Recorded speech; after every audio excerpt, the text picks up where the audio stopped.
আজকে একটা নতুন জিনিস বানিয়েছিলাম। এর আগে কখনো আমি এটা বানাইনি। আর এটা কিন্তু বাংলাদেশের খুব একটা জনপ্রিয় খাবার। তোমরা কারা কারা বুঝতে পারছো কমেন্টস করো তো দেখি। কি বানিয়েছি সেটা তো তোমাদেরকে বলবোই। আর আমি কিন্তু আগেই বলে দিচ্ছি আমার মতন করে বানিয়েছি।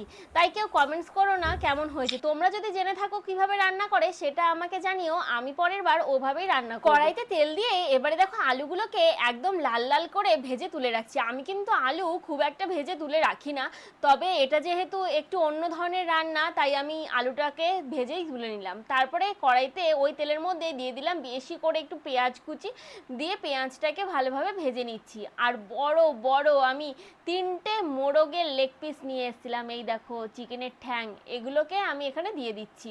আমার একটু রান্না করতে অসুবিধা হচ্ছিল নাড়াচাড়া করতে, কারণ যেহেতু চিকেনের লেগ পিসগুলো বেশ বড় বড় ছিল। এরপর ভালোভাবে নাড়াচাড়া করে এবার আমি ভেজে নিচ্ছি। চিকেনটা না এভাবে ভেজে রান্না করলে কিন্তু খুবই ভালো লাগে। আচ্ছা, মোরগের ঠ্যাং বললাম মানে তোমরা অলরেডি আশা করি এতক্ষণে বুঝে গেছো কি রান্না করতে চলেছি। অবশ্যই মোরগ পোলাও। দেখো এখানে টমেটো বাটা, আদা রসুন বাটা দিয়ে আবার একটু নাড়াচাড়া করে নিলাম। তারপরে দিয়ে দিলাম লঙ্কা গুঁড়ো, আর লঙ্কা গুঁড়ো দিয়ে আবার একটু মিক্সড করে নিচ্ছি। তারপরে একটু কষাতে কষাতে আমি এখানে দিয়ে দিচ্ছি দই। আমি এখানে প্রায় 200 গ্রাম মতন দই ব্যবহার করেছি। তারপরে দইটা দিয়ে ভালোভাবে নাড়াচাড়া করে অনেকটা যখন প্রায় চিকেনটা সেদ্ধ হয়ে এসেছে 30-40%, তখন আমি আলুটা দিয়ে দিয়েছিলাম। আর ঢেকে দেখো এখন কিন্তু চিকেনটাও প্রায় অনেকটা সেদ্ধ হয়ে গেছে আর আলুটাও প্রায় সেদ্ধ হয়ে গেছে, মানে 60% তো হবেই। এইবারে আমি এখানে কাজু বাটা আর পোস্ত বাটা দিয়ে দিলাম, দিয়ে ভালোভাবে আবার একটু নাড়াচাড়া করে মাখিয়ে নিচ্ছি। আসলে না নাড়তে খুব কষ্ট হচ্ছিল, কড়াইটা যদিও বড় তবুও যেহেতু প্রত্যেকটা লেগ পিস নাড়াচাড়া করতে একটু অসুবিধা হচ্ছিল। এরপর ঢেকে দিয়ে ভালোভাবে দেখো চিকেনটাকে পুরো রান্না করে নিয়েছি। এবারে চলো রাইসটা রান্না করে নিই। গোটা গরম মশলা, তেজপাতা আর এর মধ্যে একটু আদা কুচি দিয়ে ভালোভাবে ভেজে নিচ্ছি। আর এটা কিন্তু আমি গোবিন্দভোগ চালেই রান্না করছি। ধুয়ে গোবিন্দভোগ চালটা ভালোভাবে আমি রেখে দিয়েছিলাম খানিকক্ষণের জন্য। এরপরে দেখো এখানে দিয়ে দিলাম। আর এবারে একটু ভেজে ভেজে মানে ভাতটাকে একটু ভাজা ভাজা করে নিতে হবে। চালটাকে একটু নুন দিয়ে দিলাম, কাঁচা লঙ্কা দিয়ে দিলাম। এবারে নেড়ে চেড়ে একটু ভেজে নিচ্ছি। যেহেতু এই গামলাটায় খুব একটা রান্না করি না তাই তেল তেলে ভাব নেই, একটু হালকা লেগে যাচ্ছিল। কিন্তু যাই হোক একটু চালটাকে ভেজে নিতে হবে। গোবিন্দভোগ চালটাকে না ভাজলে কিন্তু হবে না। যেভাবে আমরা পোলাও রান্না করি ঠিক সেরকমই, কারণ এটাও কিন্তু মোরগ পোলাও। আমরা বাসন্তী পোলাও রান্না করি ওটা হলুদ হলুদ হয়, আর এটা মোরগ পোলাও সাদা সাদা। এরপর আমি আমুল দুধে চিনি গুলে রেখেছিলাম সেটাই দিয়ে খানিকক্ষণের জন্য আবার ঢেকে ভাতটাকে একদম শুকনো শুকনো করে নিয়েছি। আর তারপরে ওটাকে ঠিক বিরিয়ানির মতন করে সাজিয়ে ওটাকে ভাপে দিতে হবে, কিন্তু সেই পার্টটাই আমি মিস করে গেছি। যাই হোক তোমরা একটু সাজিয়ে ভাপে দিয়ে নিও। চলো খেয়ে দেখি কেমন হয়েছে। কি রান্না হয়েছে? আজকে হয়েছে এই যে মোরগ পোলাও। ওয়াও, আর সঙ্গে কি? মোরগ কই? এই তো মোরগের ঠ্যাং আর তার সাথে এই যে পোলাও। ঠিক আছে, আজকে একটু অন্যরকম ভাবে করেছি। বাহ, আগে একসাথে করতাম, এবার একটু মোরগ আর পোলাও। তো দেখলেই তো তোমরা কিভাবে বানিয়েছে মোরগ পোলাওটা নাকি? হুম। কিভাবে বানিয়েছে দেখলাম। এবারে এটাকে একটু মিশিয়ে নিতে হবে। এটা তো ভাত মনে হচ্ছে। এটা ভাত নয়, ও, এটা পোলাও।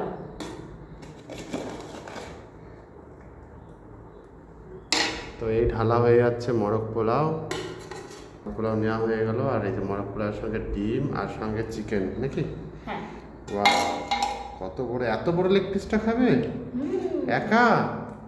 এই যে ওয়াও, কি লাগছে দেখতে। সাথে গ্রেভি, এই যে আর সাথে আলু। আচ্ছা মোরগ পোলাও কিন্তু আলু দেয় না, আমি একটু আলু দিয়ে মানে আমরা আমাদের মতন বানিয়েছি, এই হচ্ছে ব্যাপার। দেখে কেমন লাগছে অবশ্যই কমেন্ট করো।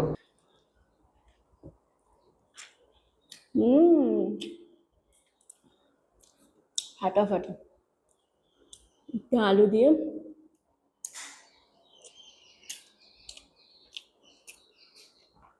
পুরো জমে গেছে একদম।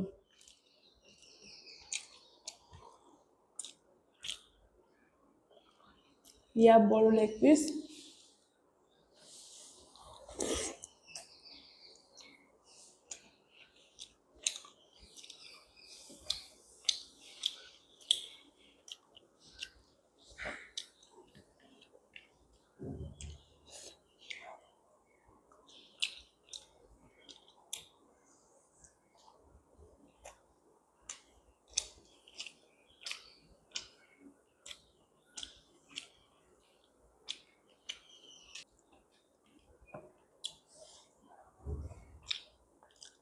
এটা কিন্তু বাংলাদেশের খুব একটা ফেভারিট খাবার বা ফেমাস খাবার। আমাদের ইন্ডিয়াতে অতটা চলে না এটা।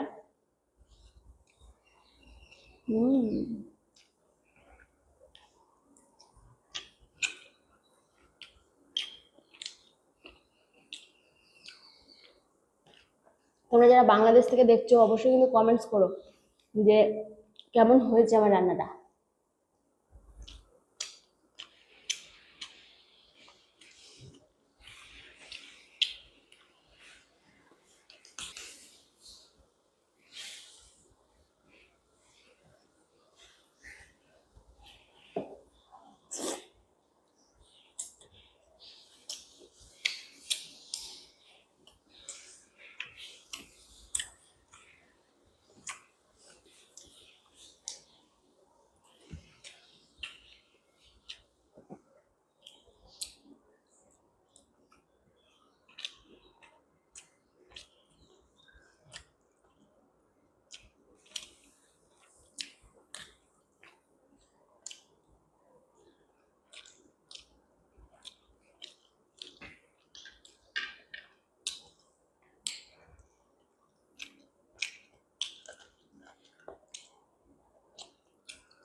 তো চলো আমি আরো খাবো, খেতে থাকি।